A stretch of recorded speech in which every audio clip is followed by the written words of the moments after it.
আজ আপনারা আমার কাছ থেকে পদকর্তা বাসুদেব ঘোষের এই পদাবলী গানটি শ্রবণ করছেন। পদকর্তা বাসুদেব ঘোষ গৌরহরির ভাবটি দর্শন করেছিলেন। কোন ভাব না জানিয়ে গড়াচার, তা গৌরহরির মনে যে কি ভাবনা আমি বুঝতে পারিনি। তাহলে গৌরহরির মনোভাব জানতে হলে কি করতে হবে না আমাদের একটু অপেক্ষা করতে হবে, দেখতে হবে এরপর তিনি কি করেন। তাই গৌরহরি আজ আমার শ্রীবাস অঙ্গনে হরিনাম সংকীর্তন করতে করতে সকল ভক্তকে সঙ্গে নিয়ে সুরধনী গঙ্গার ঘাটে গেলেন। বলেন গেলা সহচর শানে সহচর শানে সহচর শানে সহচর শানে সুরধনী দিয়ে গেলা সহচর শানে সুরধনী দিয়ে গেলা সহচর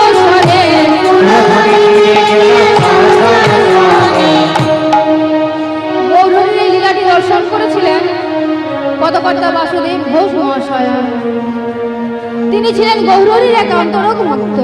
দেখুন বাবা, যদি অন্তরঙ্গ না হয় তাহলে অন্তরঙ্গ তারা লিখবেন কেমন করে?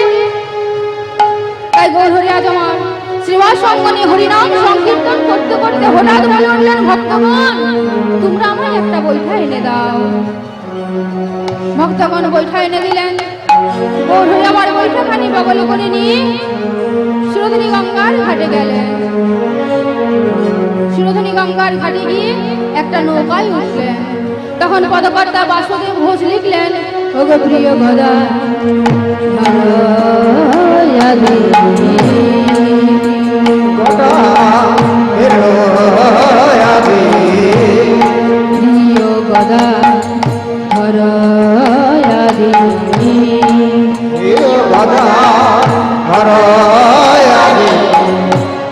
সংকেতে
তাহলে গদাধর গৌরহরির এত প্রিয় হলেন কেন? না, গদাধরের রূপটি ছিল শ্রীমতী রাধারানীর মতো। তাই গদাধরের রূপ দর্শন করলে রাধার ভাব মনে হতো। সেই জন্যই গদাধর গৌরহরির এত প্রিয় ছিলেন। তাছাড়া তিনি ছিলেন রাধা স্বরূপিণী, মহাভাব স্বরূপিণী, অষ্টসখী শিরোমণি, রাধে বিনোদিনী। সেই তো গদাধর, সেই তো গদাধর, সেই তো গদাধর, সেই তো গদাধর, রাধা লাগে সেই তো গদাধর, মদর হেরে রাধার পানে সেই তো গদাধর, মহাভাব স্বরূপিণী সেই তো গদাধর, মহাভাব স্বরূপিণী সেই তো গদাধর। এবার গৌরহরি আমার আর সুরধনী গঙ্গায় নাবিক হয়ে নৌকা বাইতে লাগলেন। বললেন, আপনি কান্ডারি হইয়া, আপনি কান্ডারি হইয়া, আপনি কান্ডারি হইয়া, আপনি কান্ডারি হইয়া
সকল কলির জীবকে ডেকে বলছে তোরা আয়,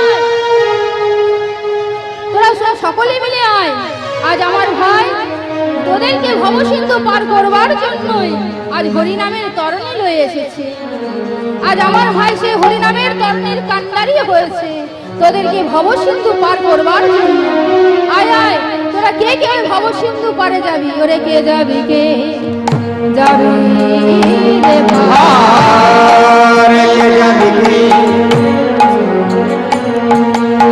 কে যাবি, কে যাবি, কে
দর্শন করে মনে মনে চিন্তা করছে যে কলিযুগে জীব মুক্তির উপায় কি।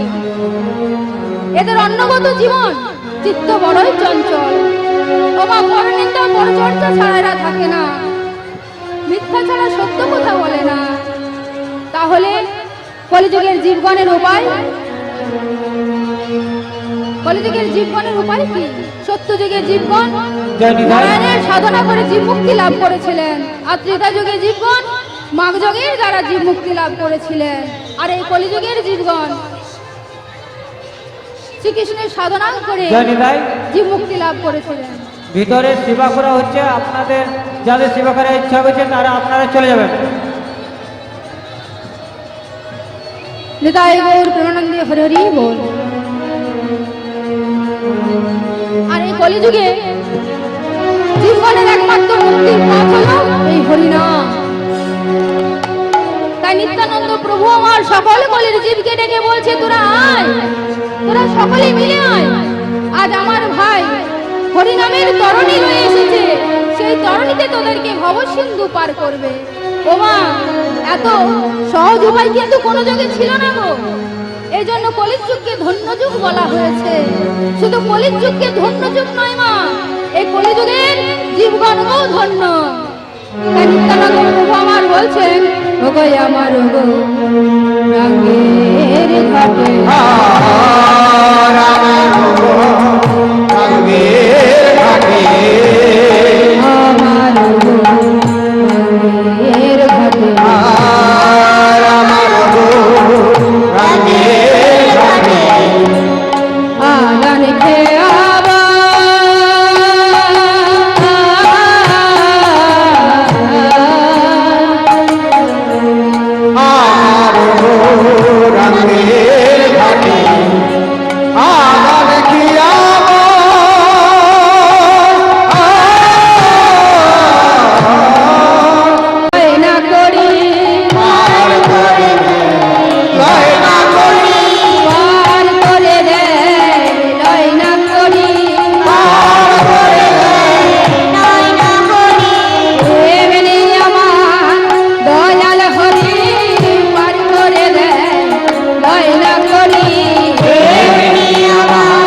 ভক্তমণ্ডলী ও আমার ভক্তিমতী মায়েরা, মাগো আমাদের দেশেও পারাপারের নাবিক আছে আর নৌকাও আছে, তাই না মা? তা আমাদের যখন পারাপারের দরকার হয় তখন আমরা কি করি না, নাবিককে কিছু করে দিয়ে নৌকার সাহায্যে এপার থেকে ওই পারে চলে যায়। আবার যখন আমাদের পারাপারের প্রয়োজন হয় তখন নাবিককে কিছু করে দিয়ে ওই পার থেকে এই পারে চলে আসি। কিন্তু এই ভবপারের কাণ্ডালী দয়াল প্রভু পতিত পাবন গৌরহরি তিনি কিন্তু তা করলেন না, বললেন যারে পার করে তারে আর আনে না, যারে পার করে তারে আর আনে না, পার করে তারে আর আনে না, যে যায় ভবে আশা যাওয়া পার করে যারে আর আনে না। জয় হরি আশা তারে করে তারে আর আনে না। ভক্তমণ্ডলী, তাহলে এখানে গৌরহরি নৌকাটি কি দিয়ে তৈরি মা? না হরি নামে নৌকা খানি, হরি নামে শ্রী গুরু কণ্ডরী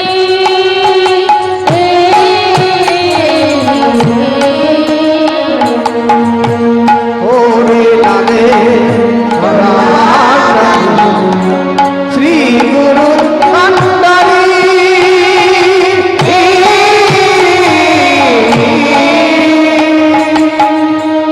সংকীর্তন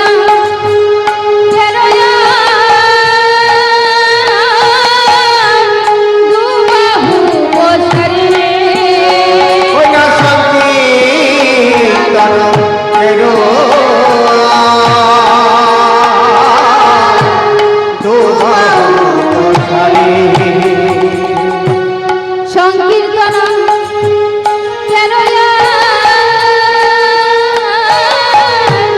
দুবাহু বসরে সংকীর্তন এরো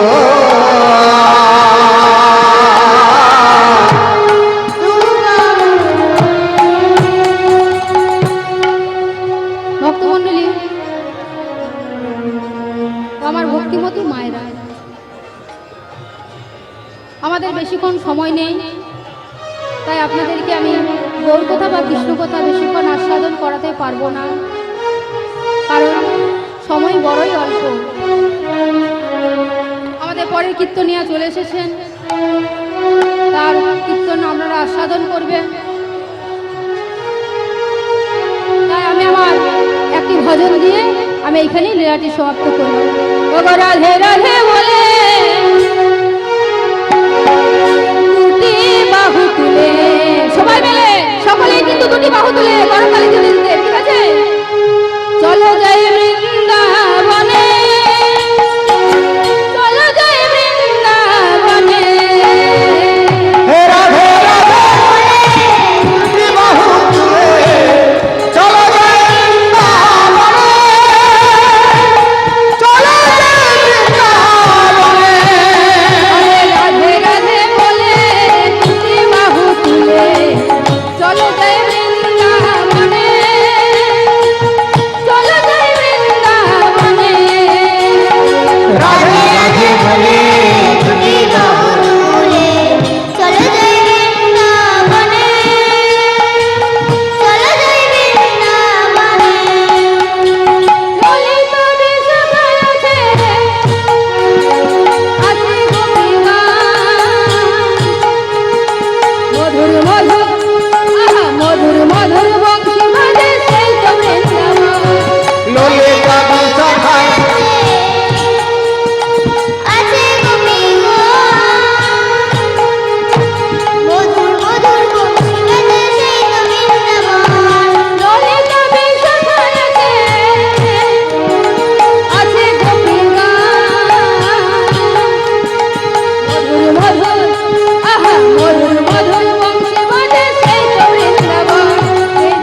বিবাহ দিয়ে চলে যায় বৃন্দাবনে, চলে যায় বৃন্দাবনে।